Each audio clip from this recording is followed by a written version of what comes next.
California businessman is calling on the U.S. to do more to help Christians being persecuted in Iraq. Mark Arabo is a prominent leader of the Chaldean community, a Christian community, an ancient one that is now literally being threatened with disappearance. He joins us from San Diego, California. Thanks so much for being with us. It sounds, frankly, like a nightmare.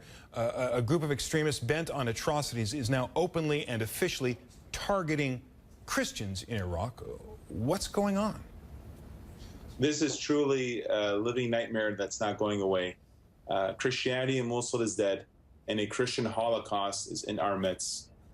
7 weeks ago, we went to Washington, D.C., and we actually were calling this a Christian genocide.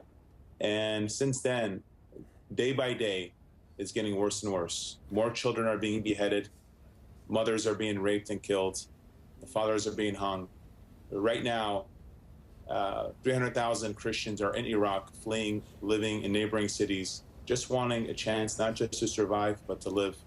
And we've been calling on State Department. We had a meeting at the White House last week with Ben Rhodes, myself and other Chaldean community leaders throughout the country. And what we're saying is folks should follow France's lead. They should offer asylum. The world community should come together. We've had tremendous success in Washington with Congressman Juan Vargas authoring H.R. 683. I want to go back, forgive me for interrupting, I want to go back to something you said, because the atrocities committed by ISIS are well known, but still you're startling me with the severity of what you're describing. You say they are beheading children?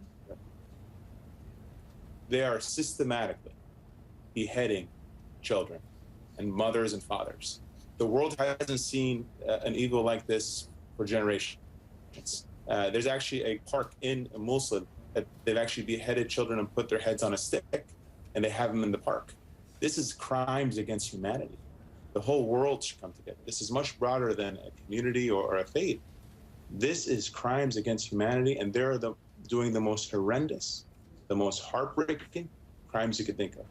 Now, I want to ask you specifically about what happened in Mosul, because it was widely reported that when ISIS took control of Mosul, which, depending on how you do the numbers, is the second largest city in Iraq, they gave Christians an ultimatum, which would be to convert to Islam, to pay a fine, or, in their phrase, death by the sword. It's very clear they are killing people, but are Christians managing to escape by paying a fine? Are the ones who cooperate, at least, assured of any safety?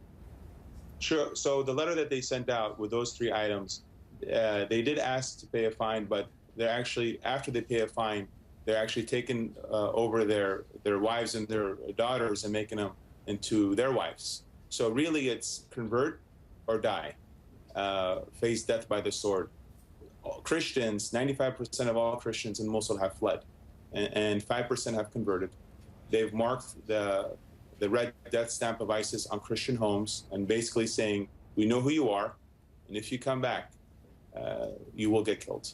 This is almost, I'm going to ask you, forgive me for interrupting, this is almost a kind of a plague out of biblical times. They're literally marking the doors of Christian homes? They are, and with the historian, with the letter N, to mark them as Christians. And that's why we're saying this is a Christian Holocaust within our midst. And the world community cannot turn a blind eye on something so tragic. So much of crimes are coming out. Children are being beheaded.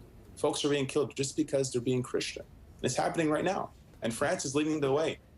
We're hoping other countries, we hope the United Nations recognize this as a Christian genocide.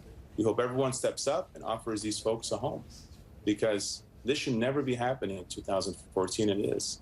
Now, you're using the word genocide, and I, once again, acknowledging the atrocities of the crimes that have been committed by ISIS. Genocide is a very powerful word. Do you literally think that ISIS is trying to kill all of the Christians who fall in its hands? They're absolutely killing every Christian they see.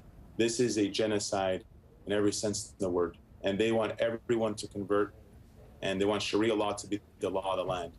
And we're talking about a place where Christianity was founded over 1,800 years ago. They bombed the church last week. That was 1,800-year-old church, and they're systematically destroying churches. They've already bombed 6 churches in the area.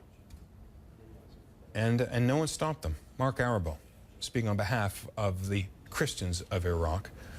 Thanks so much for talking with us. The Naked Color, minorityhf.org. Thank you.